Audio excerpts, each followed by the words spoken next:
Ça, c'est l'exercice 11 sur les équations dans lesquelles il y a du logarithme. Et donc, on a un théorème à appliquer dans le cours.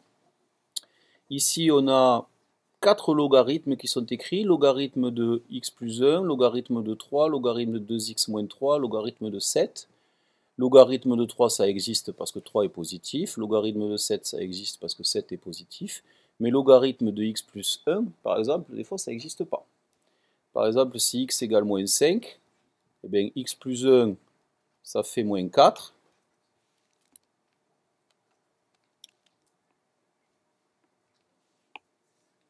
Et du coup, le log de moins 4, ça n'existe pas. Moins 5, on dit que moins 5 est une valeur interdite.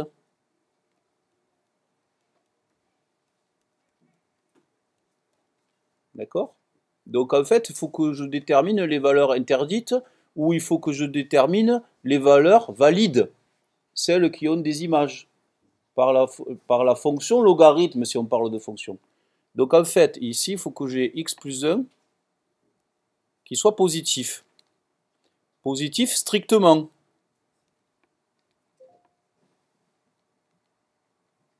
D'accord? Ça veut dire que c'est la même chose que de dire que x est strictement plus grand que moins 1. Donc pour que log de x plus 1 existe, il faut que mon x, je le prenne dans la partie rouge ici.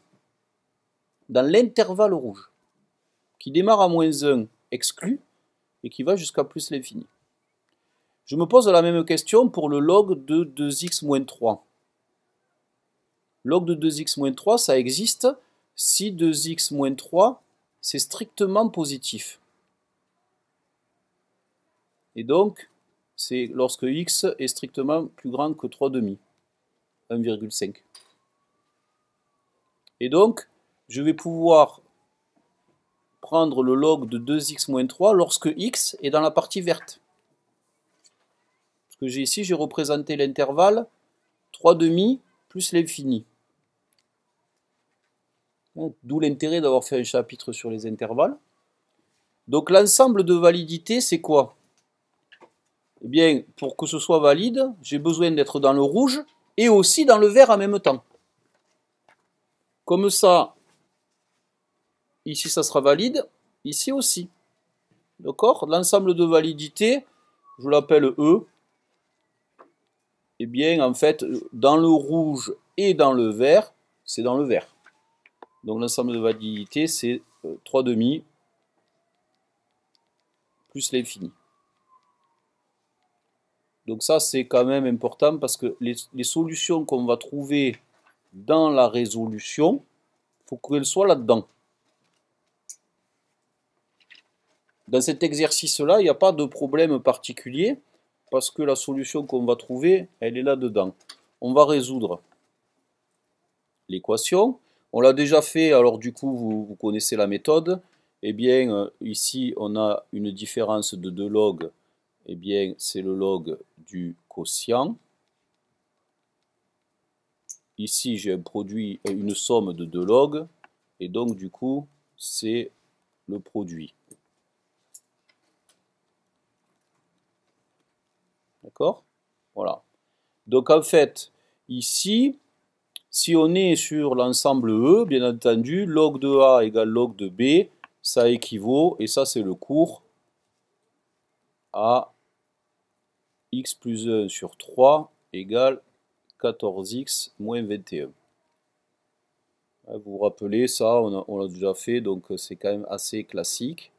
Peut-être j'aurai pas trop la place de résoudre, mais je vais aller à droite.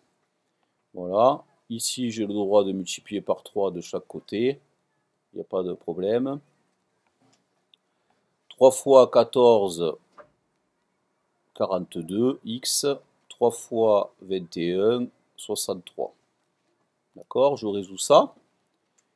41x, je fais passer le x qui est à gauche de l'autre côté, 42x moins x, 41x. Le 63, je le fais passer de l'autre côté, plus 63, ça fait 64. X égale 64 sur 41. Alors, 64 sur 41, c'est une valeur. Est-ce que c'est une valeur qui vaut 1,56 à peu près? C'est plus grand que 3,5. Donc c'est dans l'ensemble de validité. D'accord? Donc du coup, 64 sur 21, il est dans E. Du coup, on peut dire que la solution de l'équation, c'est la valeur. 64 sur 21. D'accord? Alors ici, on se dit pourquoi on a fait l'ensemble de validité. Bon, puisque la valeur est dedans, mais il se peut que des fois, les valeurs que vous trouvez en résolvant ici, si on ne fait pas attention à l'ensemble de validité, elles ne sont pas dans l'ensemble de validité.